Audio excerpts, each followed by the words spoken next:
नमस्कार, खबरों का पंचनामा में आपका स्वागत है। मैं हूं आपके साथ अंशिका। हम लेकर आए हैं देश दुनिया की 5 बड़ी खबरें, जिसके विश्लेषण के लिए मेरे साथ स्टूडियो में मौजूद हैं कैपिटल टीवी के editor in chief doctor Manish Kumar. Doctor साहब, बहुत बहुत स्वागत है। धन्यवाद। सबसे पहले नजर डालते हैं हेडलाइंस पर। मोदी सर ने मानहानि मामले में राहुल गांधी को सुप्रीम कोर्ट से राहत, सजा पर लगी रोक, बहाल होगी संसद की सदस्यता। विपक्षी गठबंधन के नाम इंडिया के खिलाफ दायर याचिका पर दिल्ली हाई कोर्ट में सुनवाई। केंद्र सरकार, चुनाव आयोग और 26 विपक्षी दलों को जारी किया नोटिस, इंडिया नाम के इस्तेमाल पर रोक लगाने की मांग। ज्ञानवापी मामले में सुप्रीम कोर्ट से मुस्लिम पक्ष को बड़ा झटका, एएसआई सर्वे को मिली हरी झंडी, पहले दिन का सर्वे हुआ पूरा। सुप्रीम कोर्ट में मनीष सिसोदिया को नहीं मिली राहत, दिल्ली आबकारी नीति मामले में कोर्ट ने किया जमानत देने से इनकार, 4 सितंबर को होगी अगली सुनवाई। नो हिंसा में हरियाणा पुलिस का बड़ा एक्शन, हिंसा में शामिल रोहिंग्याओं की 200 झुग्गियां जमींदोज, 4 घंटों तक चला बुलडोजर।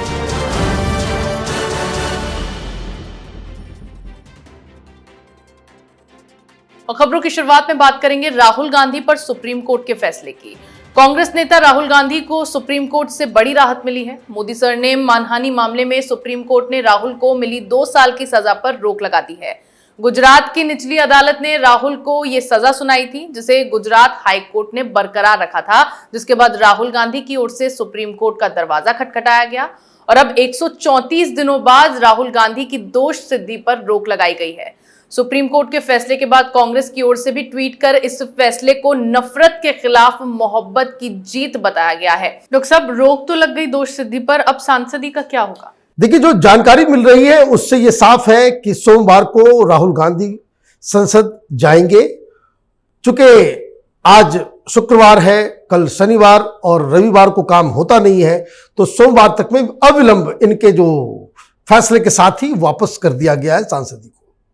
लेकिन ये जो कांग्रेस पार्टी और मीडिया की तरफ से डफली बजाया जा रहा है, इसको समझना जरूरी है कि भाई सुप्रीम कोर्ट ने क्या कहा। ये एक फौरी राहत है कि इंटरिम रिलीफ है। कोर्ट ने अपने फैसले में कहा है कि ये जो फैसला 2 साल का दिया गया है, ये तब तक वैलिड है जब तक इस केस का पूरी सुनवाई पूरी हो जाती है, तब तक। और उसके बाद अगर फिर से यह फैसला ले लिया जाता है कि भाई 2 साल की सजा, तो फिर ये स्टे खत्म हो जाएगा। तो कहने का मतलब है कि अभी उस तरह की जीत नहीं है जो ये बताने में कि सत्यमेव जयते, मोहब्बत जीत गई, नफरत हार गई, ये बकवास। क्योंकि जज ने क्या कहा? जज ने कहा कि जो आपने वक्तव्य दिए, it was in a bad taste, आपने गलती की है। और उन्होंने यह भी कहा कि जो लोग राजनीतिक जीवन में हैं, उनको इस तरह की भाषा से बचना चाहिए।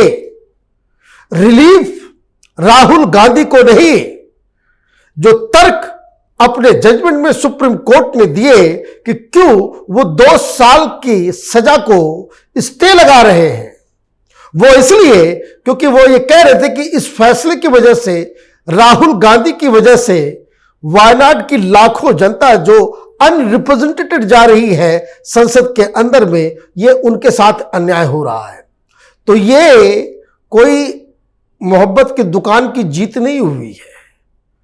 कोर्ट ये कह रही है कि आपसे गलती हुई है, लेकिन अब जब ये फाइनल, जब उस पर डिसीजन होगा, जब डिस्कशन के बाद, तब जाकर के ये तय हो पाएगा कि राहुल गांधी इस पूरे केस में बरी हो गए हैं या उसके लिए उनको सजा मिलती है। जी बिल्कुल, सजा पर रोक लगने के साथ ही फिलहाल राहुल गांधी की संसद सदस्यता बहाल होने का रास्ता भी साफ हो गया है। वहीं विपक्षी दलों के गठबंधन इंडिया के नाम के खिलाफ जनहित याचिका पर दिल्ली हाई कोर्ट में आज सुनवाई हुई। हाईकोर्ट ने इस मामले में केंद्र सरकार, चुनाव आयोग और विपक्ष की 26 पार्टियों को नोटिस जारी कर जवाब मांगा है। विपक्षी दलों के गठबंधन के खिलाफ दाखिल याचिका में इंडिया शब्द के इस्तेमाल पर रोक लगाए जाने की मांग की गई है। साथ ही याचिका में यह भी कहा गया है कि चुनाव आयोग को मामले में शिकायत दिए जाने के बाद भी इस पर कोई कार्रवाई नहीं हुई। डॉक्टर साहब, कानूनी दांवपेच में जो विपक्षी गठबंधन फंसा है, क्या होगा उसमें? देखिए, बहुत सारे कानून हैं जिसका उल्लंघन इस नाम से हो रहा है। आप हिंदुस्तान की सिग्निया, हिंदुस्तान के नाम को और उसके सिंबल्स को, अब कोई पार्टी अशोक स्तंभ नहीं बना सकती है अपने चुनाव चिन्ह को। कोई पार्टी तिरंगा झंडा नहीं बना सकती, अशोक चक्र का इस्तेमाल नहीं कर सकती। कारण यह है कि वो नेशनल सिंबल्स हैं। पॉलिटिकल पार्टीज या पॉलिटिकल ग्रुप, कोई अलायंस इस तरह का नाम नहीं रख सकता।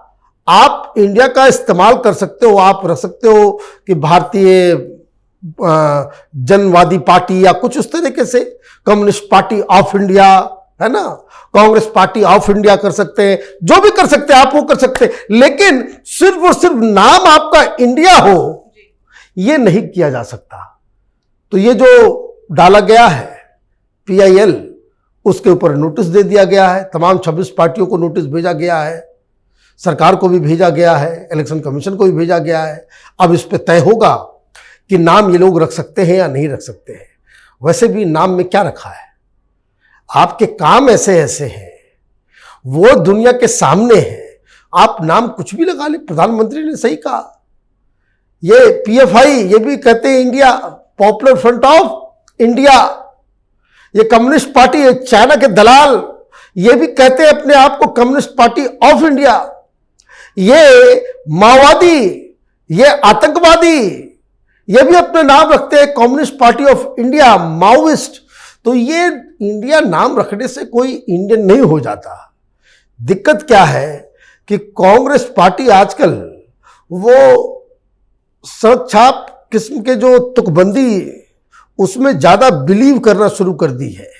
राजनीति विचार और सिद्धांतों पे की जाती है, नाम के आधार पे राजनीति नहीं होती। जी बिल्कुल, PM मोदी के खिलाफ मोर्चाबंदी करने वाले सभी विपक्षी दल अब गठबंधन के नाम को लेकर कानूनी दांवपेच में फंस गए हैं। आगे बात करेंगे ज्ञानवापी सर्वे पर सुप्रीम कोर्ट के फैसले की।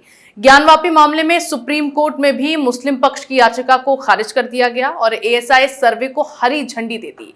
वहीं ज्ञानवापी में आज से ASI सर्वे की शुरुआत भी हो गई। सर्वे के चलते ज्ञानवापी के हर 300 मीटर पर वज्र वाहन लगाए गए और RAF के जवानों को काशी विश्वनाथ मंदिर के सभी गेट्स पर तैनात किया गया। ज्ञानवापी के पहले दिन के सर्वे में ASI की टीम ने हिंदू धर्म चिन्हों को इकट्ठा करके एक जगह स्टोर किया। हिंदू स्मृति चिन्हों की फोटोग्राफी की और वीडियोग्राफी भी की गई। डॉक्टर साहब, क्या क्या हुआ आज सर्वे में और सुप्रीम कोर्ट से मुस्लिम पक्ष को बड़ा झटका? भाई, ये मुस्लिम पक्ष पहुंच गया, फिर सुप्रीम कोर्ट के हुजूर बंद करवाइए। सुप्रीम कोर्ट ने कहा कि मैं क्यों इंटरवीन करूं इसमें, ये बार बार उठ के आप चले आते हो, आपको न्याय व्यवस्था। दिक्कत क्या है कि मुस्लिम पक्ष सत्य को छिपाना चाह रहा है और ये चाह रहा है कि भाई कोर्ट उसमें आपकी मदद करे। भाई क्यों कोई मदद करेगा? आपको सिर्फ पॉलिटिक्स करनी है तो पॉलिटिकल पार्टीज की तरफ से बयानबाजी हो जाएगी, जैसे समाजवादी पार्टी कर रही है। आम आदमी पार्टी या बाकी लोग नहीं करेंगे। चुनाव सिर पे है और ये एक ऐसे जैक में फंस गया है ये ज्ञानवापी का मसला कि मुस्लिम पक्ष को समझ ही नहीं आ रहा है कि भाई करना क्या है तो करें क्या, क्योंकि 7 बजे सवेरे ही घुस गई है ASI की टीम और जैसा कि आपने बताया वहां सारी चीजों को एकत्रित किया जा रहा है। सबसे बड़ी चीज जो वहां से जो खबर आ रही है कि वो जो तहखाने का जो राज है, शायद कल ASI की टीम तहखाने के अंदर जाए और अगर वहां से हिंदू प्रतीक चिन्ह अगर मिलते हैं तो ये मसला तो डन एंड डस्टेड है, ओपन एंड शट केस हो जाएगा।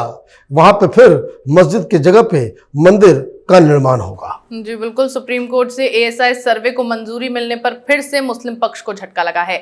अगली खबर में बात करेंगे मनीष सिसोदिया को सुप्रीम कोर्ट से लगे झटके की। दिल्ली आबकारी नीति मामले में जेल की हवा खा रहे मनीष सिसोदिया को आज भी सुप्रीम कोर्ट से जमानत नहीं मिल सकी। सिसोदिया ने पत्नी की बीमारी का हवाला देते हुए अंतरिम जमानत मांगी थी, जिस पर सुप्रीम कोर्ट की ओर से सितंबर के दूसरे हफ्ते में जमानत की अर्जी पर विचार किया जाएगा। यानी अब इस मामले की अगली सुनवाई 4 सितंबर को होगी। डॉक्टर साहब, जेल का समय फिर लंबा हो गया। देखिए, ये जेल से बाहर नहीं निकलने वाला, ये डिवाइन जस्टिस है। ये अपने आप को कट्टर ईमानदार कहने वाले लोग किस तरीके से जेल के अंदर में सड़ रहे हैं, उसका एक पूरा एक एग्जाम्पल है। केजरीवाल क्या कहता है? जानबूझ के फंसाया जा रहा है, कोई सबूत नहीं है, फर्जी केस है, कोई घोटाला नहीं हुआ, और कोर्ट में जाके क्या कह रहे हो? मेरी पत्नी बीमार है, मुझे बख्श दीजिए, मुझे जाने दीजिए, मेरी पत्नी चल नहीं पा रही है, हॉस्पिटल में एडमिटेड है। सीबीआई ने कहा कि भाई इसकी पत्नी तो 20 साल 26 साल से बीमार है, कोई रोग ये नहीं थोड़ी है, ये 20 साल से बीमार है, और 20 साल से ये किस तरीके से देखरेख कर रहा था? ये 18 मंत्रालय भी देख रहा था। पत्नी बीमार घर में है तो जज साहब ने पिछली बार बड़ा तरीके से बताया था कि भाई रिपोर्ट मंगवाओ, क्या है नहीं है। जज साहब ने कहा कि भाई ये बीमारी तो बाहर रख कर आप बाहर रहो या अंदर रहो, उससे तो फर्क पड़ने वाला है नहीं, इसका तो कोई इलाज है नहीं, आपने जो बीमारी बताई है। तो एक काम किया जाए कि आप जो रेगुलर बेल के लिए एप्लीकेशन आपने दिया है उसके साथ ही सुनवाई होगी, कोई स्पेशल ट्रीटमेंट आपको बीमारी के नाम पे नहीं दिया जाएगा। तो अब 4 सितंबर को रेगुलर बेल की सुनवाई होगी, और कोर्ट ने यह भी कहा है कि जरा अगली बार जब आप आए तो सीबीआई से कहा है कि मनी ट्रेल का हिसाब किताब भी लेकर के आए, ताकि ये लास्ट अदालत है, यहां से जमानत नहीं मिलेगी तो जब तक ट्रायल चलता रहेगा तब तक मनीष सिसोदिया जेल के अंदर ही सड़ेंगे। तो एक बार सुप्रीम कोर्ट ने यह भी कहा है कि मनी ट्रेल जो है लेकर के आइएगा, ताकि इस केस के ऊपर पूरी तरीके से सुनवाई हो सके।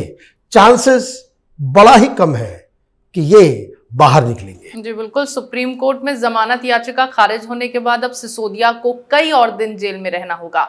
आज की आखिरी खबर में बात करेंगे मेवात हिंसा पर एक्शन की। हरियाणा के मेवात नूह में हुए दंगों के बाद अब जाकर पुलिस की नींद खुली है।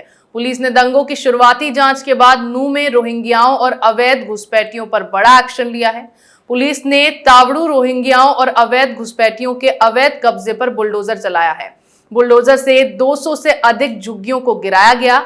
बुलडोजर का एक्शन करीब 4 घंटे तक चला और जांच में सामने आया है कि ये लोग हिंसा में शामिल थे। डॉक्टर साहब, बड़ा एक्शन नूह में लिया गया। बिल्कुल लेना चाहिए। ये नूह ही क्यों, हर जगह देश के हर शहर में जहां जहां इस तरीके से बांग्लादेशी रोहिंग्याओं ने अपना अड्डा जमा रखा है वहां पर बुलडोजर चलना चाहिए, उठा के बाहर फेंकिए इनको। आप देखिए, अब तो तस्वीरें आ गई। जिस दिन ये घटना घटी उस दिन ही हम लोगों ने बताया था कि किस तरीके से ये तो भोलेनाथ की कृपा थी कि लोग बच गए, नहीं तो जिस हिसाब से 200-250 की भीड़ ने मंदिर के चारों तरफ पहाड़ी पे चढ़ के गोलियां दाग रहे थे, जिसका वीडियो मेरे सब सामने आया, उसमें तो बहुत बड़ा नुकसान हो जाता। यह कोई दंगा नहीं है, ये तो सीधे सीधे जो नक्सलाइट ऑपरेशन जिस तरीके से होता है, जो टेररिस्ट जिस तरह से घेर के भीड़ के ऊपर हमला करते हैं, उस तरह का मसला है। एक भी अपराधी, एक भी शख्स जो इस हमले में शामिल था, वो अगर बच गया तो आप ये समझिए कि खट्टर साहब की जो सरकार है उसकी ईंट बच जाएगी। हिंदू समाज बड़ा नाराज है कि आप किस तरीके से इस तरह की लापरवाही दिखा सकते हैं। ये टोटल फेलियर है खट्टर साहब की कि आप वहां पे ऑलरेडी डिक्लेयर्ड परमिशन लिया हुआ सब कुछ, वो वहां पे गुजरने वाला है शोभा यात्रा, और एसपी छुट्टी पे चला जाए। सस्पेंड क्यों नहीं हुआ अभी तक? वो इंटेलिजेंस के लोग कहां थे? सस्पेंड क्यों नहीं हुए वो लोग? और ये हरकत तो हर जगह होगा। आप रोहिंग्या, बांग्लादेशी कट्टरपंथियों, पीएफआई, इन लोगों की आरती उतारेंगे तो तो बॉम्ब चलाएंगे ही, इसमें कौन सी नई बात हो गई? तो अभी नूह हुआ है, कल कहीं और होगा, परसों कहीं और होगा। तो इसीलिए ये एक एग्जाम्पल समझ करके तमाम शहरों में, अलग अलग राज्यों में जहां जहां इस तरह का पॉपुलेशन ग्रो कर रहा है, उस पर कार्रवाई होनी चाहिए, बुलडोजर चलना चाहिए। जी बिल्कुल, नू हिंसा मामले में शामिल रोहिंग्याओं के अवैध कब्जे पर बुलडोजर चलाकर मामले में बड़ा एक्शन लिया गया है। देश दुनिया की तमाम बड़ी खबरों पर हमारे साथ आपके विश्लेषण के लिए बहुत बहुत धन्यवाद। धन्यवाद। खबरों का पंचनामा में मेरे साथ आज इतना ही। अगर आपको हमारा ये वीडियो पसंद आया हो तो इसे लाइक करें, शेयर करें, कमेंट करें, साथ ही हमारे चैनल को सब्सक्राइब करना ना भूलें।